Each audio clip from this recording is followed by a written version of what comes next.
What is going on, YouTubers? Jay here from Maji. And Jay, today in this video I'm gonna start my project here with this bike in terms of making it a little bit faster.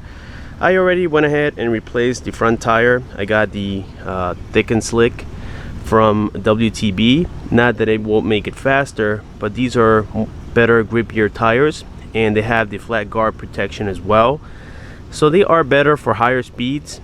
And on the back I still have the old ones, and I went ahead and bought this from a company called MC Miami. They have a store on eBay and they have their own website as well.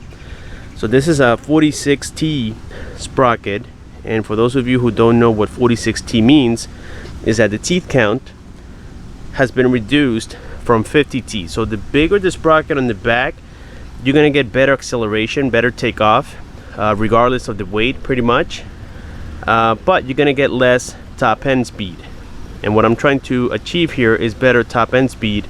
So you do that by decreasing the size of the rear sprocket. So again, the one that we have from factory here, it's a 50T sprocket.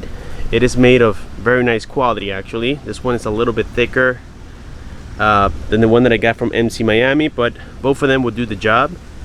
And I want to start with a 46T just because I don't want to overdo the clutch here.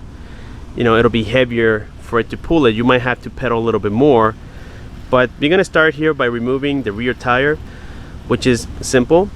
If you guys have worked on bicycles before, you know exactly what to do. The only difference is that you have to remove this chain, and it comes with a link also. So right here, this is the tensioner. You have to loosen this bolt. This is a 14mm bolt, and on the other side you're gonna have a flat head for this screw as well. Just get a flat screwdriver, hold it from the other side, and take this bolt out or loosen it, and that will make it so that it goes up and down. Going down will make the chain loose.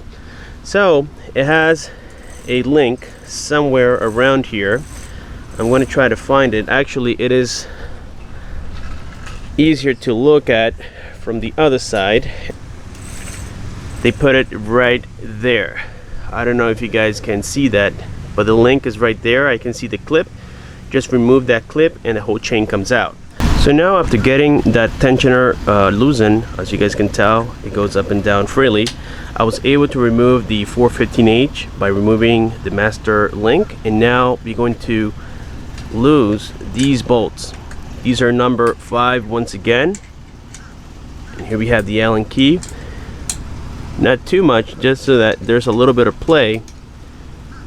And lastly, you want to make the line loose as well, and then later we had to recalibrate it.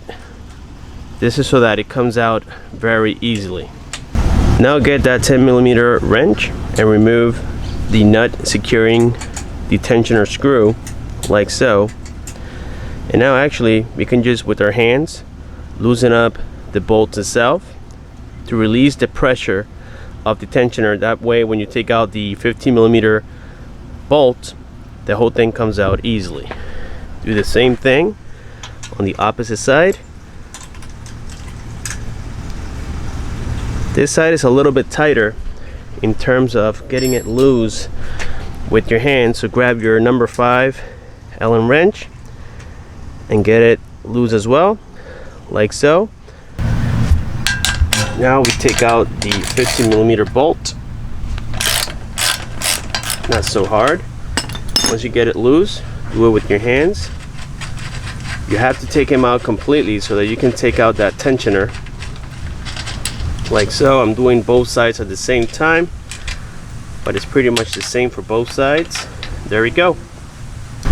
Now we get the pedal chain removed out of the flywheel with the back tire, and the tire comes out. So after removing the wheel, it is very simple. You have 6 size 4 Allen driver bolts. In this case, I'm going to use my ratchet instead. It's a little bit faster, and I can tell these are loctited. You're going to remove all of them, and that will remove your disc and the sprocket with these spacers. After removing all the bolts, now we can take out again the rotor this is a super giant rotor. I would have to guess that this is at least like 500 or more millimeters. I mean, this thing is huge, and I'm pretty sure that it is custom made for the bike. Then we have the spacers. We got two nicely made spacers here, very cool. And finally, the sprocket comes right out. For reinstallation, we place the sprocket first, and it does align with all the holes. That's something that you want to make sure that it does. Put on your spacers. It might be a little bit uncomfortable to align it at first, but you're going to start with 2 screws first, and then you're going to do the rest. And now we do the sprocket like so. So this is what I was mentioning before. Make sure that you start with 2 bolts, and don't forget to use that blue thread locker. Always recommend it, especially for these high-speed moving parts. So now it is time for reinstallation. I went ahead and added the new WTB tire in the back, and I also got everything tight here with the sprocket.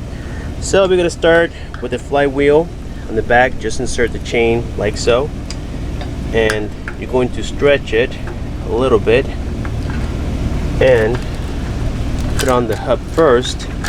Make sure it doesn't get tangled up. Okay, just have patience. It is doable. If it came out, it can go back in. There we go. So now we got that on there, and we got the disc brake in as well. So when you look at your disc brake, make sure that the disc goes right in between the brake pads right here. Don't forget about that.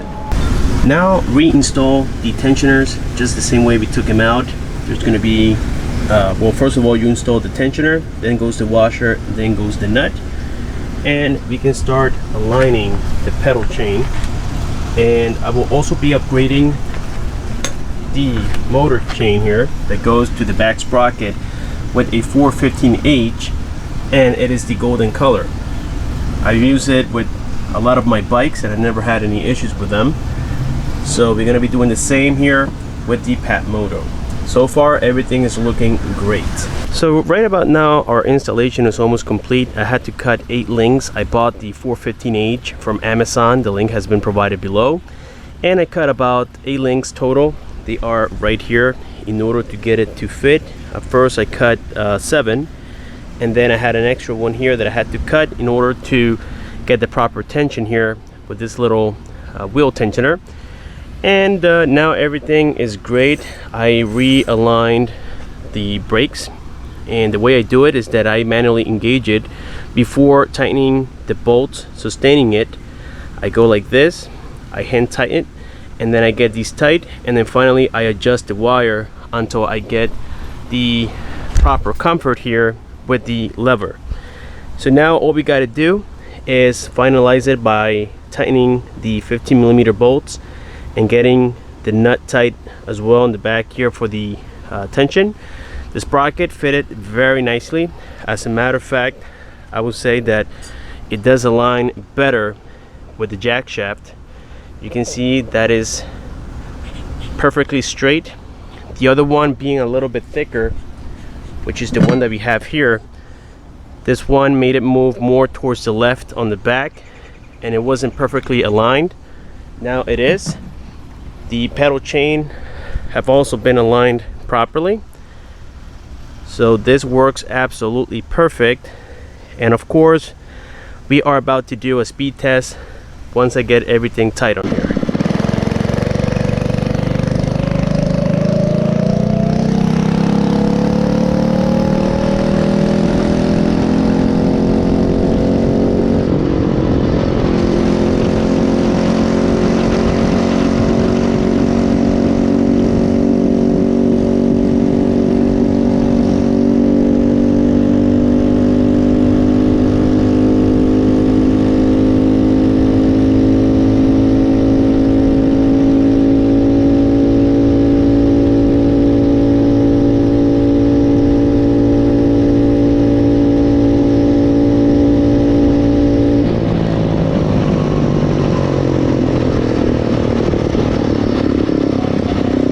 Alrighty guys, so with this modification on the Phatmoto with the 46T sprocket, I was able to achieve about 6 miles per hour more than before. So yes, it made a difference on the top end speed, and taking off feels exactly the same as with the 50T. So in case you guys just want to increase a couple miles per hour and be able to cruise at around 27, between 27 and 28, then this is a perfect addition to the, or modification to the Phatmoto. And you guys saw everything that I did. I also got this very cool chain. The reason I got the golden 415/8 chain, it's because of the fact that they seem to be slightly wider, and if things are not perfectly aligned, it will make it so that the chain doesn't fall off. Not that it was falling off. As a matter of fact, with this setup, I'm getting a much better chain alignment here with the jack shaft. So yes, this is a, just a start. Again, the governor has been bypassed by making this linkage. I'm not sure if you can see that, but the linkage is this piece right here, and I got it from a spring that I purchased at the auto store, and I used the straight part of it, not the spring, and I attached it here. I basically made a little linkage, but I left the spring from factory. So this will keep your throttle back here.